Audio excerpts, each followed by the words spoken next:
Center is where we tell you the ongoing successes on the war against terror. It will give you a panorama.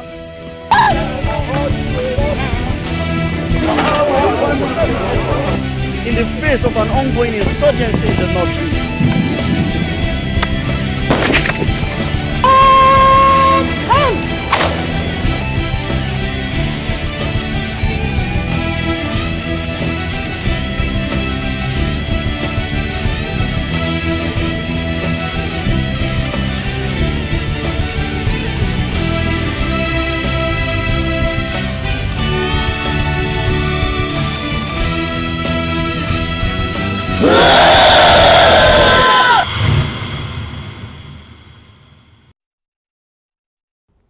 Good day. You are welcome to this week's edition of your favorite program, Command Center. From the south fringes of the northeast to the creeks of the Niger Delta, Command Center is on ground with up-to-date information on the war against terror. My name is Amadin Uyi and I'm your host on this program. The campaign for the release of about 219 Chibok girls began almost 3 years ago. Spearheaded by the Bring Back Our Girls campaign group, with a strong social media presence, the campaign has outlived the last administration. Just recently, after months of negotiations, Boko Haram, described as the most notorious terrorist group in the world, has, through a show of rare goodwill, released about 21 of those girls back to the federal government. Today, we have one of the founding members of the Bring Back Our Girls campaign group, Aisha Yesufu, on the program. She will be giving us an insight on the journey so far and the next step for the group now that it is clear government is on the negotiating table and Nigerians are seeing visible results. You can join the conversation via our Facebook page, STV Command Center, and follow us on Twitter at Command Center 16. Stay tuned.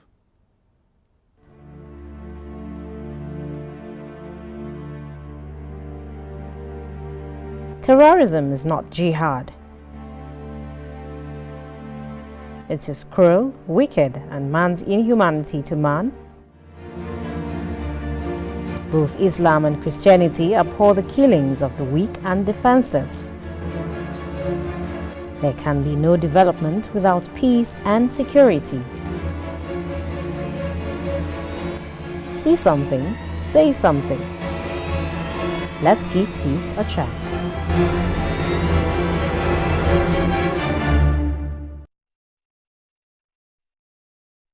Welcome back. We have Aisha Yesufu in our studio. Welcome, Aisha. Thank you. Thank you for having me. Just recently, about 21 Chibok girls were released. Now, the campaign started almost 3 years ago. Can we know how that campaign started? Today is exactly 904 days that the Bring Back Our Girls campaign started on the streets. But before then, it actually started 23rd of April 2014. That was when the first hashtag went out, Bring Back Our Girls. Immediately after the abduction of Chibok girls, let's remember it all happened 14th of April 2014 when school students were taken. And after they were taken, the first thing that we had after a few days, the military came out to say that all had been rescued but eight. And of course, Nigerians heaved a sigh of relief and move on until it came up, and then the military recanted and said that they had given the wrong information. Dr. Obias Ekwesili started, tweeting about it. Where are our daughters? Bring back our daughters. Not really bring up. Where are our daughters? Where are the missing schoolgirls? Until when they met at Port Harcourt during a book program, and it went out where she had said, "Bring back our daughters." And a lawyer saw that and felt that, when you talk about daughters, not everybody has a daughter. Not everybody can relate with daughter, and so he decided to make it girls instead of daughters, so that everybody can relate to a girl. You have either a sister, a cousin, a niece, a neighbor, a friend, a colleague, that it's female, that it's a girl. And so that was when the first hashtag went out on the 23rd of April 2014 that said, "Bring back our girls." And then from there it went on. On 30th of March was when the call was made for the citizens to come out and have a physical march, because up until 30th it was all on social media and it was going around. And so that was when the physical march came. And on that that day, we all met at the Unity Fountain, and we marched to the National Assembly, and it rained that day. Yes, I remember it clearly. Rained that I was day. there that day. And I remember that day, as we were going, the clouds were gathering and all that, and then it started drizzling. There were some people who actually left because of the rain. They saw the rain and like, okay, this march won't hold, and so a good number did leave that day.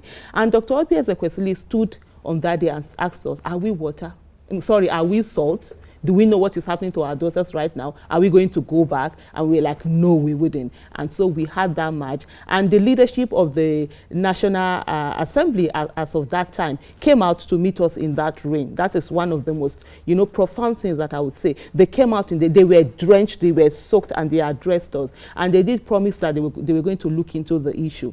And so after that, it was quite an emotional day for all that were there, because here were some parents were there, they were wailing, people from Chibok and all that. So at the end of the day, after the whole march, we came back to Unity Fountain, and that was when one of the leaders of the Chibok community knelt down in the rain and said, don't forget about us, don't leave us, stay on this until the issue is resolved. Now I'll cut you here. It's from that day till now, it's been about 30 months. Did you ever expect it would take this long? No, never. Never. We never did that. And nobody, when we came out that day, ever did. We thought the most maybe 1 week. And so when he knelt down, and then of course that was when we resolved, we will keep coming out every day until the result. I tell you, I wear this thing. I've been wearing this for over 2 years. I started wearing it was shared to us during May, and some of us did make a pledge that we will not take it off until our Chibok girls are back. And initially when it was given, it was plain. I had two. One was plain, then I got to one that another body had done, And so I went to a printer to ask him, how can we get it, labeled with the brain bar? And he said it was going to take like 2 weeks. And I said to him, no, by 2 weeks, the girls would have been back, and this will be over. So today it's 904 days. So you see, what we thought would be like a week, maybe 2 weeks maximum, has gone into over 30 months now. Okay, we'll watch a video now, and then my next question will come from that video. Okay. Citizens, what are we doing? Bring back our guests! Bring back our guests now and alive! Demanding! Bring back our guests now and alive! Bring back our guests now and alive! Bring back our guests now and alive! Bring back our guests now and alive! Bring back our guests now and alive!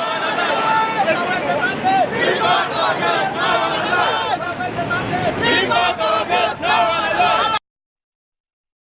You can see yourself, you're very conspicuous in that video, and over the last few months, it's been clear whenever there's a march, you're always at the forefront. But that video shows opposition from government. Did you ever expect it to get to this level? Well, I didn't expect it to get to that level, because that was the same thing that the last administration did. And it failed.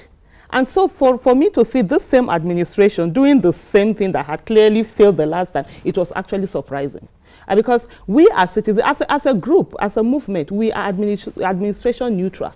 It is not our business who is the head of government. All we care about and know is that the Nigerian government is responsible for the rescue of our Chibok girls. And the primary responsibility of government is the protection of lives and property. And they had to do this with our Chibok girls. So when that came up, it was astounding, and like, what is going on here? Because we as citizens we are demanding legitimately, we are asking government to do the right thing and ensure that girls that we send to school to be educated are rescued and brought back. And one thing that all of us need to understand is the fact that by rescuing our Chibok girls, we are not doing them a favor.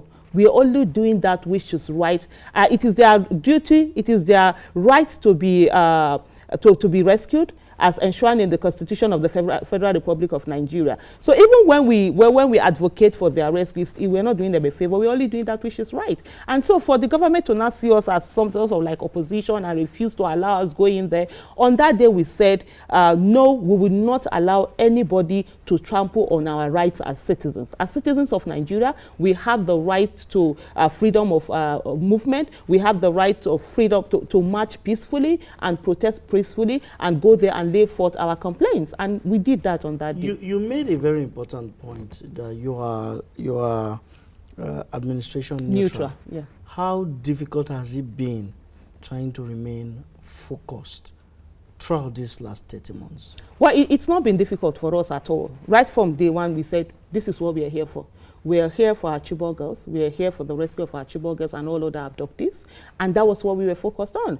Along the way, of course, there are people who have moved on, who's maybe by the time they came in, it was not their intention of coming in was not for rescue of our Chibok girls or whatever. You know, it is all level of commitment to the movement, and they moved on. But as a movement, and that's one thing about leadership, we have had leaders in the movement who have stayed forth and said, this is what we want to do, and we'll go ahead and do it. And you know, when people talk about Nigeria, saying that, oh, Nigeria, we can never be united in this country to not work, it's not true. Because the Bring Back Our Girls movement have shown that it can. We are all from different parts of the country. I, for one, am from the south. I know a lot of people do think that I'm from the north. I'm not from the north. I'm from the south. And we have people from the southeast. We have those from the northeast, from the northwest, different religion, different economic status, different educational background. And we've been able to work and focus on a particular issue. And I think one of the things that helped us as a movement is the fact that we are self-funded. We refused to receive money from anybody, both nationally, internationally. Those that offered, we said no. As a movement, we will fund whatever it is that we need. So that has kept us to keep focused, not the one that maybe there are people who are sending in money that will tell you this is what to do and what not to do.